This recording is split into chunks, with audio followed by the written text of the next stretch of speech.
What's up guys, it's Ryan and you're watching Ryan Vision. Today I'm going to show you how to install BloxSport's wheel spacers on my 2019 Tesla Model 3.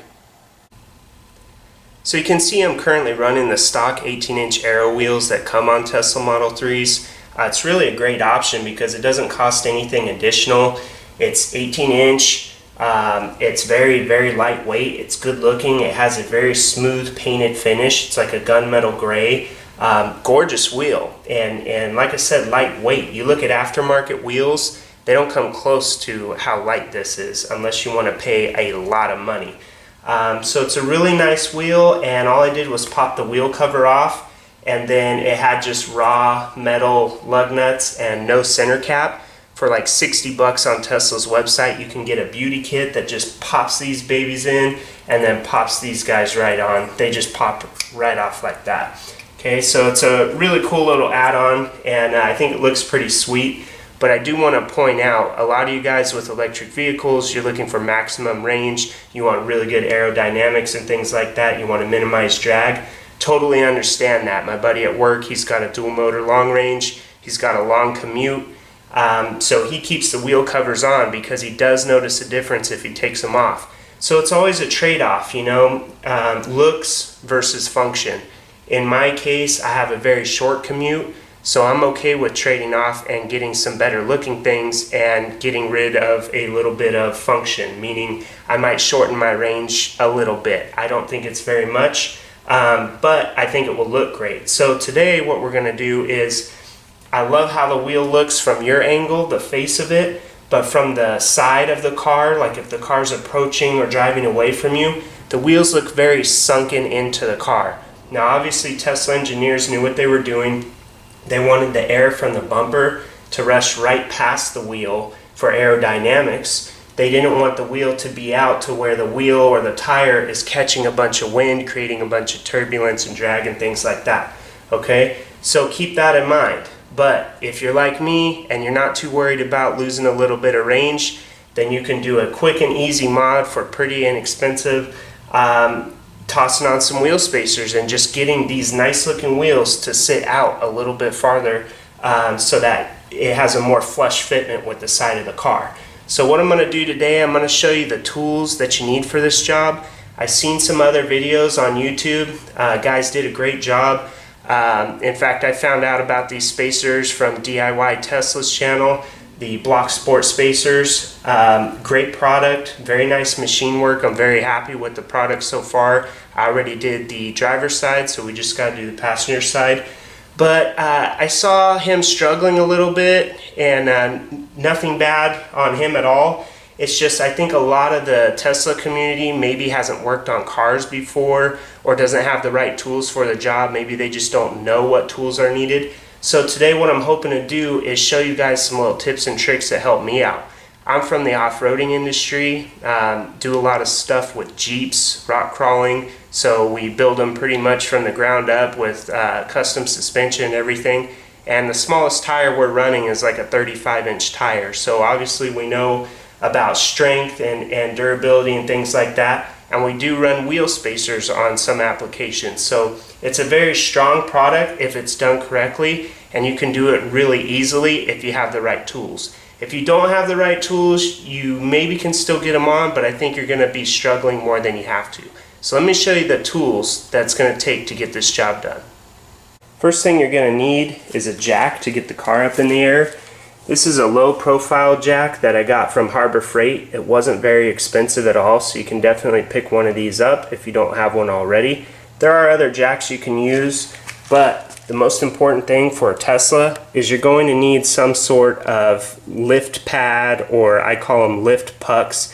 This is just a cheapie that I got on Amazon or eBay, I don't even remember, but it was like, I don't know, less than 10 bucks. And I only got one of them. Some people get 4 and run jack stands and stuff. For this job, you only really need one. You're only going to have one wheel in the air at a time. You're not doing like a tire rotation or anything. So what this is for, it's going to sit right here, just how I had it. But on the car, underneath, you can see, let me get you under here, there's a jack point there. So this little guy just goes in here like that, can't move around, and the jack will be down here. This is to make sure that you don't mess up your rocker panel protection here, and you don't mess up your battery pack or anything underneath the car. So you definitely need one of these pucks. The next thing you're going to need is a breaker bar. Now this isn't absolutely mandatory. If you have like a tire iron or something, you can use that as well. But this is called a 1/2 inch breaker bar. It's called 1/2 inch because it has a 1/2 inch drive on the end, meaning the sockets that you use have a 1/2 inch opening on the back of them. So 1/2 inch is strong. You can put a lot of torque on it. The torque spec for the lug nuts on the Tesla Model 3 are 129 foot-pounds, which is quite a bit. So the 1/2 inch is going to give you the strength that you need to do that. But the reason they call it a breaker bar, look how much longer that is. This is a pretty good size, pretty heavy Craftsman 1/2 inch ratchet, but look how much longer the breaker bar is. That equates to a whole lot more torque. If you have your hand out here and you're pushing your weight, I'll show you how to do that. There's a trick to using this thing. You're going to get a lot more torque a lot easier on this than you can with this. So this is used primarily just for breaking the lug nuts loose, because right now they're very tight, 129 foot-pounds. So this will break them loose, and then you can also use this to snug them up. And then you're going to use something called a torque wrench to do the final torque. I'll show you what that looks like in just a minute. I do have this out because this can help you just loosen things once they're broken loose, or tighten things before you snug them up with the breaker bar. It's always good to have one of these nearby. So this is just a 1/2 inch drive or 1/2 inch ratchet. All these tools are Craftsman except for one of the sockets I'm going to show you. Another thing that you should have is a 1/2 inch extension.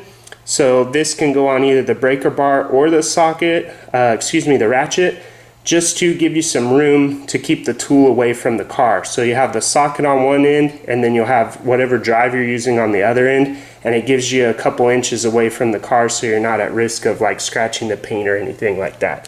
One tip though, some of the extensions can be very long. Never use a longer extension than you need, because then you're putting the torque farther away from the socket. You want to keep that torque as close to the socket, as close to the lug nut as you can, so you're not getting any sideways angles, things like that. Then you're going to need sockets.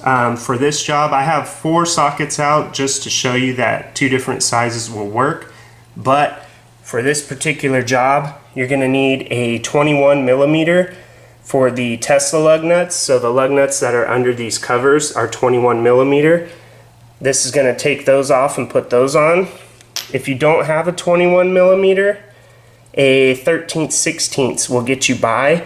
It's going to be very snug though. So what will happen is you'll get it on. It's not going to strip anything out. You'll be able to turn the lug nuts, but it might be a little tricky to get off. You might have to wiggle the extension a little bit to get this to pull back off. It's going to tend to want to stick on the lug nuts. So for today's purposes, I'm going to be using the 21 millimeters so we don't run into that. And then for the lug nuts that come on the spacers, you're going to need a 3/4, or actually what we're going to be using is a these are both 3/4. So you can use a 3/4 or you can use a 19, and looks like I have both 3/4 here. I'm going to grab a 19, but these should be the same actually. So if you don't have a 3/4, or if you don't have a 19, you can use a 3/4. Okay, so those are for these. Here's the wheel spacers, and like I said, I already installed the driver's side. We're just doing the passenger side today. So you can see very nice machine work on these, very high quality. It's just a very nice, smooth, solid finish, and they package these very well. And you can see that they have these little rubber caps on here to protect the threads. Very important, and this is something you don't see on every brand that you order online. So this is a very nice product, and I'll put the link of where I got these in the video description so that you can get them. But these lug nuts that come on the spacer, these are the ones that you're going to be using the 19 millimeter socket on. And it's very important that when you take the Tesla lug nuts off, you do not use those to hold the spacer to the car. You're going to use the ones that come with the spacer to hold the spacer to the car, and then you're going to use the ones that came with the Tesla to hold the wheel to the spacer. I'll show you how all that's going to work out. So I'm just looking under here to get the jack lined up, and I'll just slowly bring it up.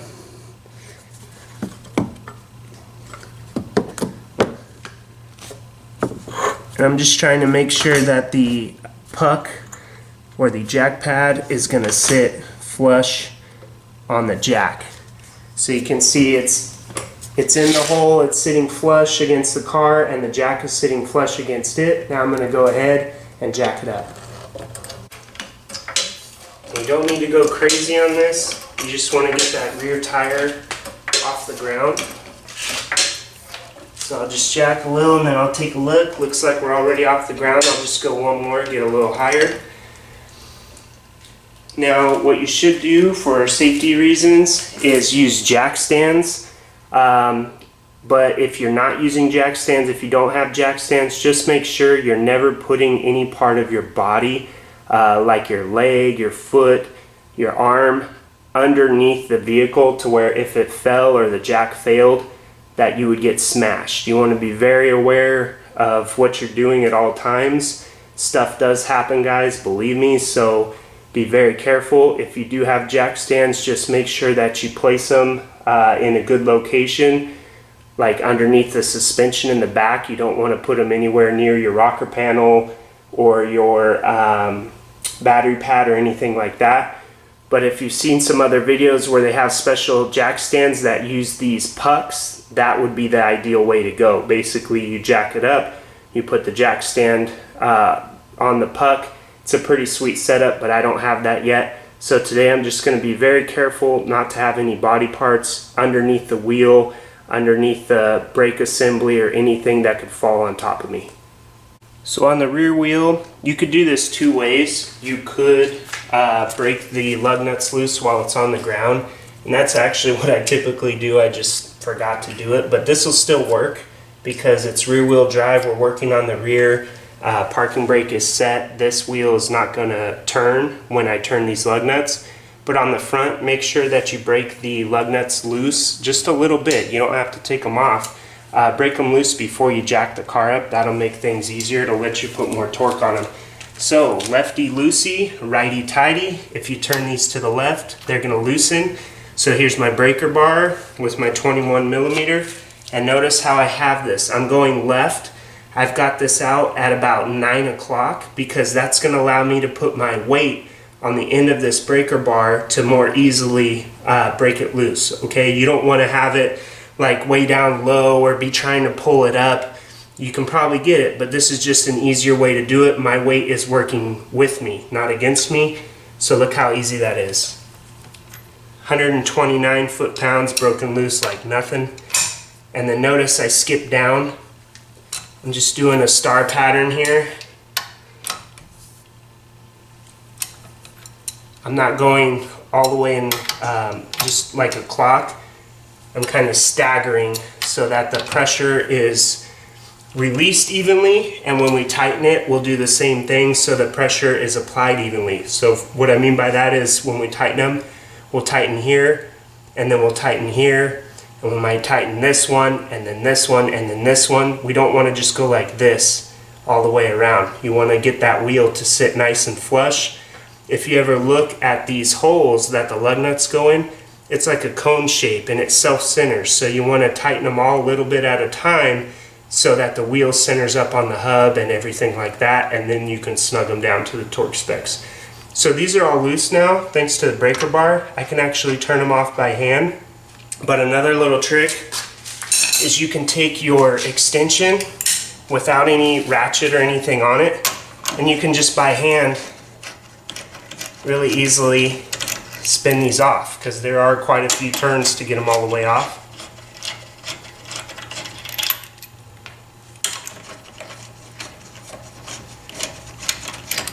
Now you could use, if you have an impact gun, you could use that to take these off. It will speed things up a bit, but I would not advise using an impact gun to put these on.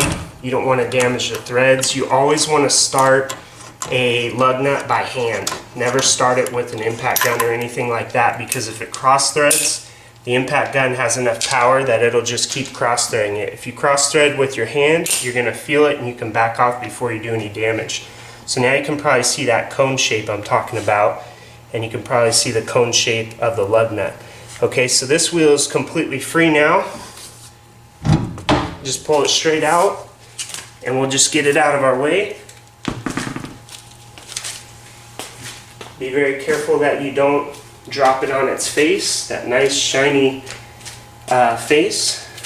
So another tool we're going to need is a 10mm to remove this little bolt here. All this bolt does is hold the rotor. This is the brake rotor here. It holds the rotor to the car so that when you're servicing the brakes and you have this caliper removed, the rotor won't just fall off. It's pretty heavy. If it fell and hit you, it would hurt pretty bad. But for this install, we're not removing the caliper. This is the brake caliper where the brake pads are in.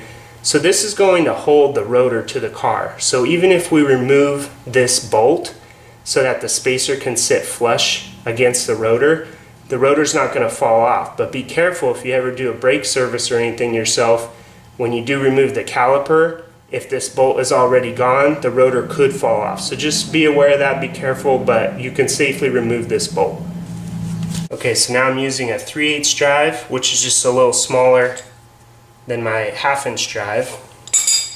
And that's because there's not much torque needed to remove this little 10mm bolt. So I've got a 10mm socket, and just that easily. One hand, no torque needed, this baby comes right off. So now we have a nice flush surface for the spacer to mount to. And I'm just going to double check my spacers. So I went with a, just exactly what DIY Tesla did. He did a 25mm spacer in the rear and a 20mm spacer in the front. It works out perfect when you stagger them 5mm like that, because the front sits out a little more. So if you wanted to do less aggressive, if you wanted the wheel to not sit out quite as much, you could do a 20mm in the rear and a 15mm in the front. But I did go with a 25mm in the rear and a 20 in the front. So all I'm going to do is compare these. Hopefully you can see that.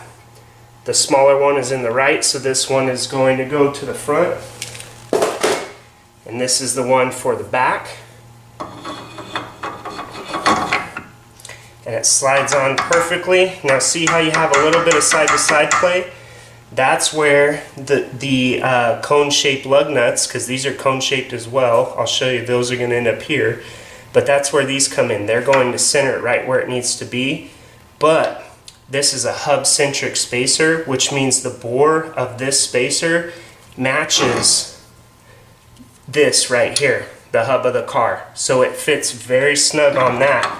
If you don't have a hub-centric spacer, that means it's relying on the studs, the lug nut studs, the entire way the car is sitting on the studs instead of sitting on this hub. So you definitely want hub-centric.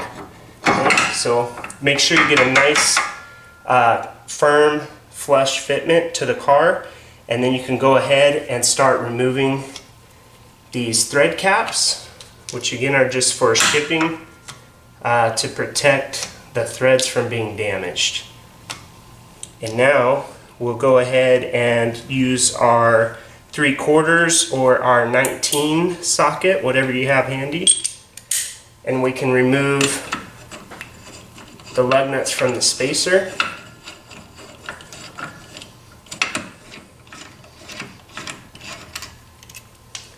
That are going to be used to hold the spacer to the car. And then we'll use the original Tesla lug nuts to hold the wheel to the spacer. I'll show you how that works. So this is where if you have an impact gun, you could just loosen these off a lot quicker, but it's not necessary. This just takes a couple seconds more. And I'm just holding the spacer on so it doesn't fall off as I'm getting these loosened up.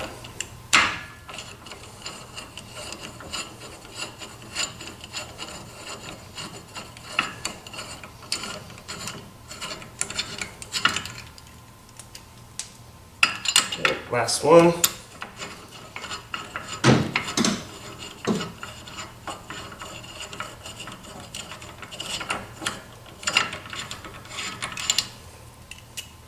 Alright, so now the same lug nuts I just took off of the spacer, I'm going to transfer those to the studs that are coming from the car.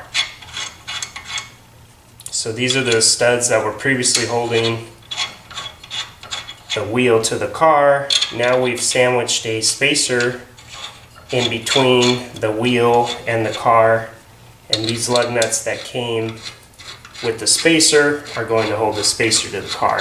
And now we have a new set of studs that are pressed into the spacer. That's what the wheel will go on with the original lug nuts. So same thing, right now I'm just using my extension by hand to tighten these up. I'm just doing hand tight, and this is going to use that cone shape to get the alignment right where it needs to be as far as the spacer in regards to the studs. Okay, so that's hand tight, it's not going anywhere now. And now you could use either your socket or you could use your breaker bar. Socket's nice because you can ratchet it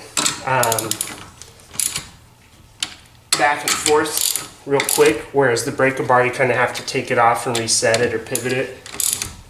So the ratchet's nice to get these snugged up. But you do not want to rely on this to, hold these to the car. You have to make sure you get 129 foot-pounds, and to do that, we're going to use a torque wrench. Let me show you what that looks like. Alright, so this is a 1/2-inch torque wrench, and I'll show it in comparison to the 1/2-inch breaker bar. You can see it's even longer, so you get even more torque.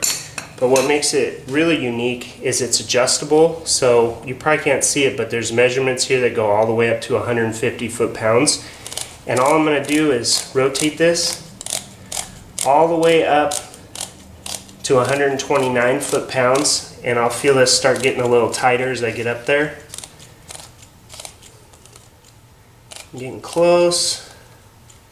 So now I'm at 120, 25, 26, 27, 28, 129 foot-pounds. And then we'll lock it in. And so now what I can do, and this does ratchet too, by the way. Now what I can do is get my 3/4 and my extension like that. And now I can come over here and I can tighten these. And you're going to hear a click. I can ratchet back. That click right there means we just hit 129 foot-pounds. Now you see my hand down here. All I'm doing is, because we're using an extension, I'm just kind of relieving any sideways movement on it. I'm just holding it straight, so I'm not putting any sideways force. That's what I was talking about. Don't use a way longer extension than you need to, but this is keeping me safe and clear from the paint with the handle here. Okay, so we're at 129 on that one. I'm going to move over here. We're going to do 129 on this one.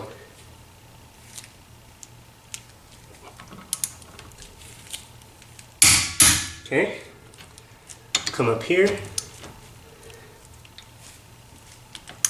I'm ratcheting back so I get that downward motion, that torque. 129. Sorry if I'm sweating all over you guys. It's like 100 degrees in here. I'm in California. Should be cooling down soon. Okay, now you're not done though. You want to go around again. And now you can go in a circle if you want, because you already did your star pattern. Okay, 129 confirmed. 129 confirmed. 129 confirmed. 129 confirmed. 129 confirmed. And it may sound weird to say that out loud, but this is very important. So it's good to do that, to make sure that you did it 5 times. And now you know that all of these are at 129 foot-pounds. Now something very important. Once I put the wheel on, I'm not going to be able to see these inner lug nuts anymore, the ones that hold the spacer to the car. So it's very easy to maintain the lug nuts holding the wheel to the spacer, which are going to be these ones, because you can see those all the time, so you can check them anytime. After you do a wheel spacer install, especially when dealing with aluminum, you're going to want to take the wheels off in a few hundred miles. I'll probably do it in like 200 miles. I'll take the wheels off and I'm going to check all these again to make sure they're still at 129. If not, I'm going to snug them up to 129 and then I'm going to put the wheel back on.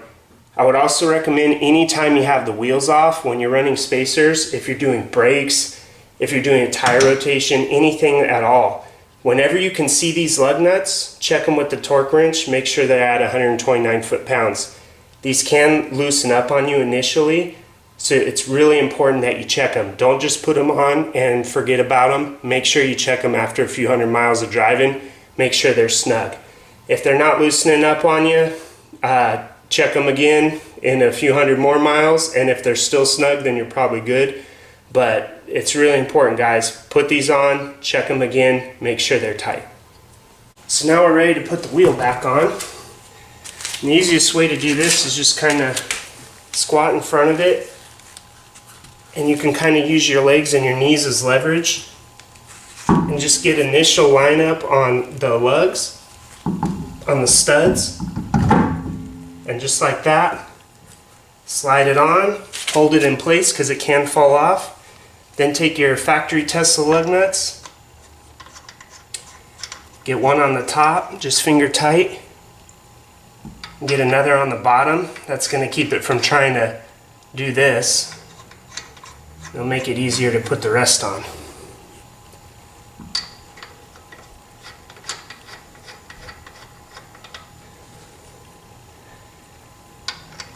So again, never start these with anything other than your hand. If you feel a cross thread with your hand, you can back off, no harm, no foul. If you're driving this on with an impact gun or a ratchet, you could have some problems. So now that we've got them all started clean, we can use our ratchet. Oops, that's the wrong socket. So now we're switching back to our 21 millimeter for the outer lug nuts. You can see it kind of pulling that wheel. That's why you don't want to just hammer them all super tight right away. It's going to center itself up if you kind of make a rotation on it. Again, I'm just holding the extension.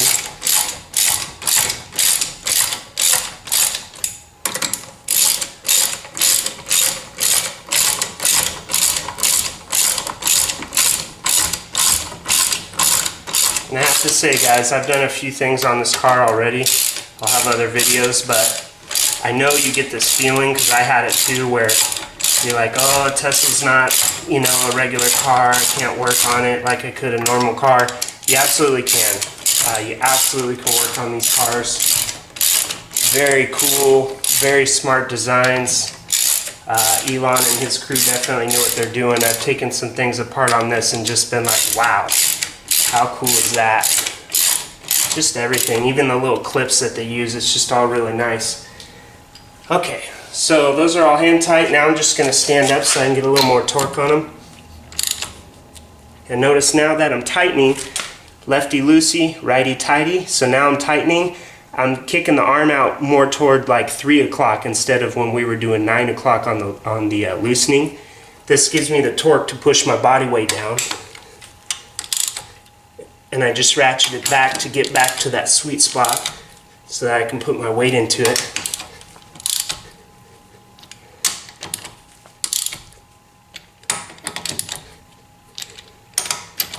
I'm just checking them all to make sure they're all snug as I can get them with the ratchet.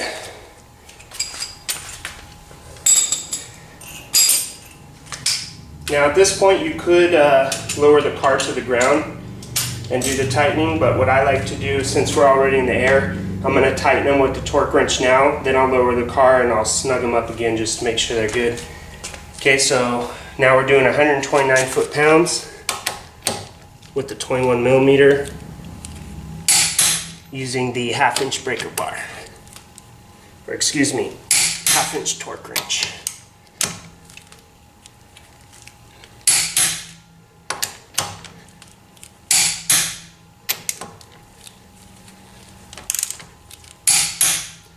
Okay,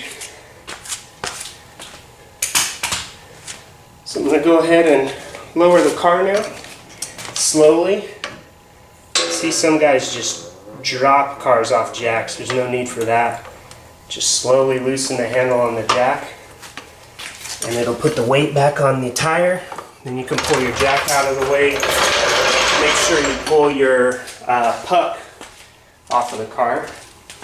And so now that we're on the ground, just in case anything shifted, I'm going to go back over these. And since we already did our star pattern, I'm just going to work my way around and confirm 129 on all of these. And we've confirmed 129 foot-pounds on all of them.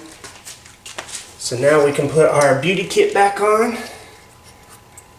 These guys just push right on.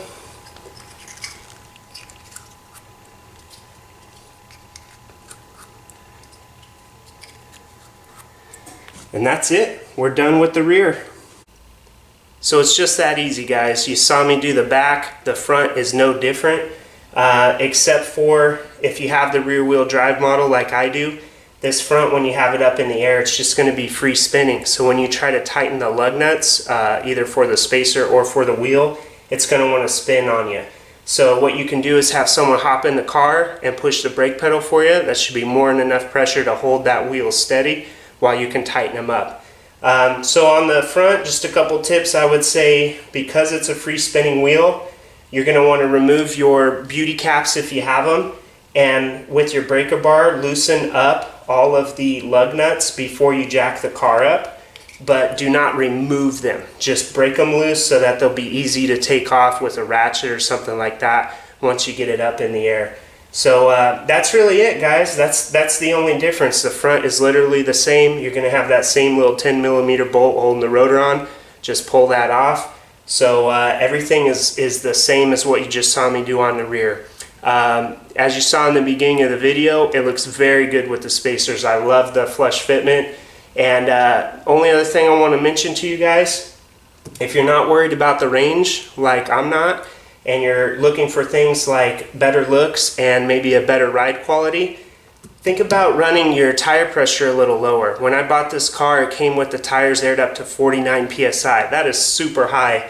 I went ahead and knocked these down to 40 PSI, but then what was happening is in the morning sometimes I was getting a warning because in the cooler weather the temperature would drop, the pressure would drop a little bit.